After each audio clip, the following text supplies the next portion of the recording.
There is a profound, terrifying power in the things we choose to leave unsaid. People think weapons are forged from steel or gunpowder, but the most devastating blade I ever wielded was a simple backspace key. It turns out you don't have to scream to destroy a monster. Sometimes you just have to erase them from the narrative entirely. For 15 years, my father, Bram, withered in a prison built of his own failing flesh and his wife's boundless cruelty. The man who had once carried me on his shoulders through autumn woods was reduced to a fragile silhouette, tethered to a rhythmic, hissing oxygen concentrator. And as his world shrank to the perimeter of his bedroom, my mother, Odal, expanded hers at his expense. Odal was a phantom in her own home, present only when she needed something to drain. I would visit and find Bram shivering in damp sheets while Odal sat 3 rooms away, her face bathed in the blue glow of an iPad screen, typing frantic, flirtatious messages to strangers on the internet. She claimed they were separated. She told anyone who would listen that she was leaving him to marry a man she'd never met. Yet she remained firmly rooted in the house Bram had bled to pay for, siphoning his bank accounts to fund her digital romances. I spent years entangled in the bureaucratic nightmare of the legal system, desperate to evict her. I sat in sterile police precincts and cramped attorney offices, begging someone to intervene. Every plea was met with the same rehearsed hollow apology. It's a civil matter. They're legally married. There is nothing we can do. Bram eventually made me his durable power of attorney, granting me access to his accounts to stop the hemorrhaging of his savings, but he refused to leave the house. It was his sanctuary, even if she had turned it into a purgatory. It wasn't until the day after Thanksgiving that I finally broke his stubbornness. I wrapped him in my heaviest fleece blanket, carried him to my car, and brought him to my home on hospice care. Odal stood on the porch, arms crossed, offering nothing but a cold scoff as we pulled out of the driveway. Those final days in my living room were a quiet revelation. The oppressive tension of Odal's presence was gone, replaced by the soft hum of the medical equipment and the smell of lavender oil I rubbed into Bram's papery hands. It was during this fragile time that Thane walked into my life. Thane was the palliative care coordinator and liaison for the funeral home, a man with broad, grounding shoulders and eyes the color of rain-washed slate. He possessed a quiet strength that seemed to absorb the ambient grief in the room. Unlike the clinical, detached professionals I had dealt with for years, Thane looked at Bram with genuine reverence, and he looked at me with a warmth that made my exhausted pulse skip. When Bram took his final, shuddering breath on the 1st of December, the bottom fell out of my world. I sat beside the hospital bed, completely hollowed out, until I felt a heavy, warm hand on my shoulder. It was Thane. He didn't offer empty platitudes. He just stood beside me in the quiet dark, his thumb drawing slow, soothing circles on my arm, anchoring me to the earth when I felt like I was floating away. The next afternoon, the reality of the logistics dragged me into the polished mahogany office of the funeral home. Thane sat across the desk, his demeanor entirely professional, though his eyes betrayed a soft, protective concern. We were finalizing Bram's wishes for cremation when the heavy oak door swung open. Odal marched in, smelling violently of cheap gardenia perfume and stale cigarettes. She had painted on a mask of theatrical sorrow, dabbing at dry eyes with a crumpled tissue. When Thane gently explained the legalities, that as the surviving spouse she needed to sign the authorization for cremation, the fake tears vanished. Her spine snapped straight and a calculating glint sharpened her gaze. She refused. Odal sat in the plush leather chair, crossing her legs, and held my father's remains hostage. She demanded absolute assurance that I wouldn't fight her for the Social Security survivor benefits. It was a pathetic, extortionist power play.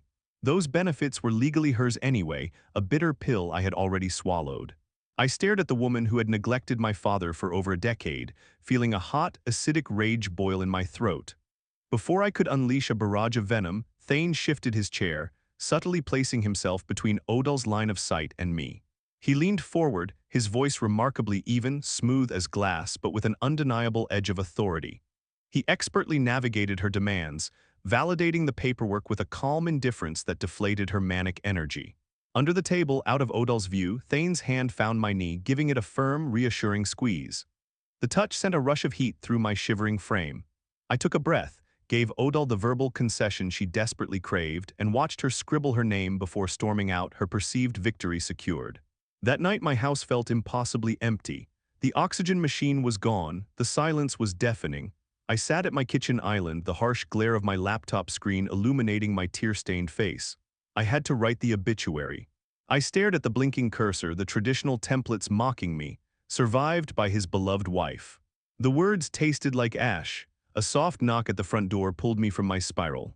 I opened it to find Thane standing on my porch, the collar of his dark wool coat turned up against the December wind. He held a cardboard carrier with 2 steaming cups of coffee and a paper bag smelling of garlic and roasted tomatoes. He didn't ask for permission, he just stepped inside, bringing the crisp scent of winter with him. We sat at the kitchen island, the silence between us no longer heavy but deeply comfortable. Thane reached across the granite counter, his large hands wrapping around mine, pulling them away from the keyboard. I confessed my dilemma, the words tumbling out in a bitter rush. I told him about the years of narcissistic abuse, the financial drain, the men on the internet, the way she had looked at Bram like he was an inconvenience rather than a human being. I told him how it made me sick to my stomach to give her the title of a grieving widow, to let her wear that stolen valor in ink. Thane listened, his slate eyes never leaving mine. When I finally ran out of breath, he lifted his hand and tucked a stray lock of hair behind my ear, his fingertips lingering on my jawline. "You are the author of this final chapter," Thane murmured, his voice a low, resonant rumble. "You don't owe an ounce of ink to a lie, tell the truth." Emboldened by his gaze, I turned back to the glowing screen. I highlighted the sentence detailing Bram's marriage. My finger hovered over the keyboard. I felt Thane's presence over my shoulder, a solid wall of support. I pressed backspace. I erased her. There was not a single syllable mentioning a spouse. The obituary detailed Bram's incredible career, his resilient spirit, his infectious laugh, and stated simply, "He is survived by his daughter, who was his entire world." When the obituary went live on the funeral home's website and in the Sunday paper, the explosion was instantaneous. My phone began vibrating across the kitchen counter like a trapped hornet. The first call was Odal. I answered, pressing the phone to my ear without saying a word.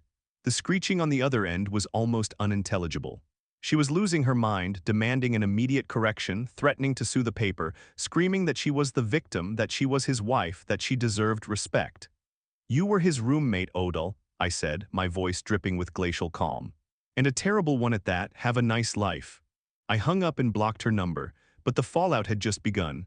Relatives and family friends, people who had only ever seen Odal's carefully curated Facebook posts about the hardships of being a caregiver, began calling. They wanted to know if there had been a misprint. I didn't hold back. For every person who asked, I laid out the unvarnished truth. I told them about the squandered savings. I told them about the online affairs. I described the Thanksgiving rescue, how Bram had been left shivering while she shopped for shoes online. I systematically took a sledgehammer to the delicate porcelain facade she had spent years building. By the time the memorial service arrived, the atmosphere was electric with suppressed gossip. The chapel was filled with the scent of white lilies and the low murmur of Bram's friends. Odal arrived 10 minutes late, clearly aiming for a grand, tragic entrance. She wore a dramatic black dress and a veil, clutching a laced handkerchief. She expected an aisle of sympathetic embraces. Instead, she was met with cold shoulders, averted eyes, and whispers that carried through the quiet room. Her own sister refused to make room for her in the second pew. The public image she had manicured so obsessively was in ruins. I stood at the front of the room, feeling a bizarre sense of peace. Thane stood right beside me. When Odal finally pushed her way to the front, her face pale and twisted in genuine panic beneath her veil, she locked eyes with me. She opened her mouth to make a scene, to demand the spotlight she felt entitled to. Before she could speak, Thane reached down and interlaced his fingers with mine. He didn't say a word, but the sheer, unwavering solidarity of his stance stopped Odal in her tracks. She looked from my face, resolute and unbothered, to our joined hands. She realized in that agonizingly public moment that she had absolutely no power left. Her supply was cut off. Her victimhood was revoked. Odal turned on her heel and practically fled down the center aisle, the heavy oak doors slamming shut behind her. Months later, the grief of losing my father still flares up on rainy afternoons, but it is no longer accompanied by the toxic smog of my mother's existence. I've spent countless hours in therapy, untangling the barbed wire of maternal narcissistic abuse, but I have never once regretted that obituary. If she didn't want her cruelty exposed, she shouldn't have been cruel. Now, when I sit in my living room, the space where a hospital bed once stood is occupied by a plush reading chair. The scent of clinical antiseptics has been replaced by the smell of roasting garlic and tomatoes. Thane is usually in the kitchen, his low laugh echoing against the walls. We found love in the epicenter of the hardest winter of my life, a testament to the fact that when you forcefully carve out the rot, you leave room for something beautiful to grow. Some people in my extended family might still view me as the villain of this story. They might think I was petty, vindictive, or cold. But as I lean my head against Thane's shoulder, watching the spring rain wash the world clean outside our window, I know the truth. I am the villain in a narcissist story, and I would play that role again in a heartbeat.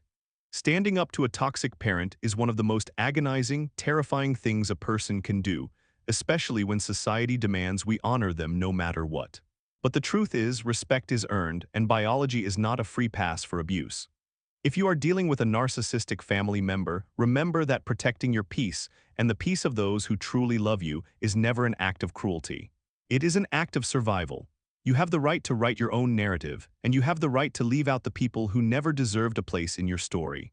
If this story resonated with you, or if you've ever had to cut the cord on a toxic relationship to save yourself, drop a comment down below and share your experience. Don't forget to hit that like button, subscribe to the channel, and turn on the notification bell so you never miss a story. Until next time, keep writing your own truth.